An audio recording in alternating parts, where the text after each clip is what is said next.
Hey cinephiles. Welcome to my 2021 Letterboxd Year in Review. This is an annual tradition where I take you gently by the hand through a guided tour of my stats page for the last year of film watching. In case you don't know, these yearly and all-time stats pages are an added feature for paying Letterboxd members. And no, this video is not sponsored by Letterboxd, but it would sure be nice if it was. Alright, let's start with overall numbers. I watched 420 films in 2021. No, that number was not intentional, unless you want it to be intentional. 420 films may or may not sound like a lot, everything is relative, but as you'll see below, this includes dozens of short films. I wrote 201 reviews, made 36 lists, left 456 likes, those can be left on films, reviews, and lists, made 146 comments, and spent 518 hours, or 21 straight days, watching films. I have no regrets. Next up, highest rated films. These are films I gave the highest star ratings to. I very rarely give out 5-star ratings to new films. I feel like that's something they should earn with the passage of time, but I could not deny the brilliance that is Bo Burnham's Inside. I gave 4.5 stars to a few films, including The Green Knight, The Power of the Dog, Drive My Car, Red Rocket, Summer of Soul, and The Duel, the first and best installment in the awesome Star Wars Visions anthology. Dune is right there on the cusp. You can also toggle over to older films to see what else I gave 5 stars to in 2021. Some of these are rewatches of favorites, new and old, but there are some truly great films I saw for the first time last year: Chungking Express, Fear and Loathing in Las Vegas, and F for Fake. Also, one of the highlights of my year was finally making my way through Lone Wolf and Cub, which I now feel comfortable citing as my favorite film series. Such an incredible journey of vengeance and fatherhood. Next up, films by week. You'll notice a big spike at the end of January where I virtually attended the Sundance Film Festival. The 420 films breaks down to an average of 35 films a month, 8 films a week. I try to watch a film every day, so my days of the week are fairly leveled. Then we have my milestones. The first film I watched in 2021 was Class Action Park. The last film I watched was The Holiday, and there are a few films I watched twice, including Dune, The Green Knight, and Suicide Squad. Next up are my featured lists. This is a section of the year in review that you can curate yourself. I've included my ranked lists of 2021 films, documentaries, miniseries, docuseries, and short films. These are a work in progress, but you can check them out if you'd like. Now we get to the stats that I personally find the most interesting. First, genres, countries, and languages, with comedy, USA, and English leading the way. Once again, I'm hopelessly seeing too many American films in respect to international films,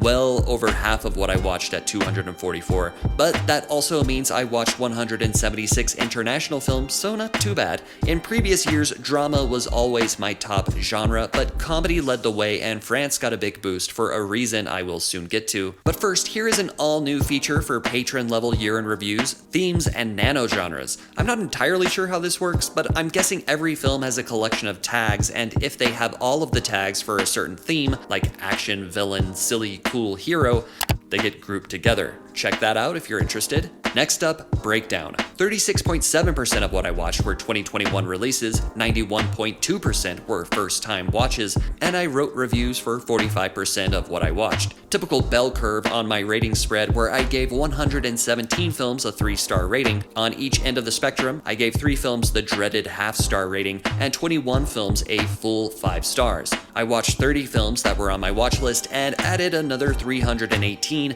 ensuring that I will never be able to watch everything I want to. And now, the answer to several mysteries on my year in review. Georges Méliès, the legendary French illusionist turned filmmaker, topped both my stars and directors sections. I've been working my way through his surviving filmography. I'm still going through those, by the way, so Méliès may be back in the top spot for 2022. We shall see. This also explains why Jahan Dialsi, Méliès's wife and frequent muse, was my second most watched star. In a tie for third, Tilda Swinton, Benedict Wong, and Willem Dafoe with 5 films each. Wakayama-san and Tomikawa-san are here thanks to the aforementioned Lone Wolf and Cub series. As far as other most watched directors, we have Rudolf Issing. I watched a handful of his Warner Brothers animated shorts. There's Joe Berlinger. I watched the Paradise Lost trilogy in addition to his Ted Bundy films. I also got introduced to the crazy animation of Shintaro Keigo, as well as catching up with films I haven't seen from filmmakers I love, Leos Carax and Wong Kar-wai. There's also my most watched crew and studios, where the Méliès effect is still strong, including his production company, Star Film, topping the studios. For these last three categories, you can also toggle over to highest rated. Moving on, here is my most liked review for Eternals and my most liked list of 2021 films ranked. Highs and lows takes everyone's Letterboxd ratings into account. The film I watched with the highest average was The Three Deaths of Maricela Escobedo. If you haven't watched that, you should. It's like a real-life version of Three Billboards, and it's streaming on Netflix. Lowest average, and very much deserved, is The Simpsons in Plusiversary. This might be the single worst thing on Disney Plus at the moment. Most popular is Once Upon a Time in Hollywood, which I watched for the 4th time last year. Most obscure is The Schwarzschild Radius, which is a neat little sci-fi short that gave me Interstellar vibes. You can check that out on YouTube. Films watched in 2021 is just a massive wall of posters of everything I watched in reverse chronological order. You can click here to see all 420. As both a cinephile and a cardophile, the world map is my favorite part of these year-end reviews, which gives you a full picture of that country's stat from above. Of course, USA saw the most activity, but I did a decent job watching films from Western Europe and, of course, the Far East. Below that, we have my pile of shame, highest rated films you're yet to see. I would like to watch all of these, but the ones I'm prioritizing are Come On, Come On and Wheel of Fortune and Fantasy. They've also added the highly rated with your friends section for patron members, which is pretty self-explanatory. I've seen most of these, but the ones I haven't should definitely get bumped up on my watch list. And that's my 2021 year in review on Letterboxd. I will link to this in the description so you can check it out for yourself if you're interested. I will also link to the official Letterboxd 2021 year in review, which I recommend scrolling through, especially if you use Letterboxd. I love the art they have on the title page. You can make a game out of guessing all the films that are represented. They have a plethora of categories, starting with highest rated, the top 3 being Spider-Man No Way Home, Evangelion 3.0 plus 1.0, Thrice Upon a Time, and Uni. But there's a lot more where that came from, like the year in numbers. We as a community watched 258 million films. That's a lot of nuts! But I'll leave you to explore the rest on your own.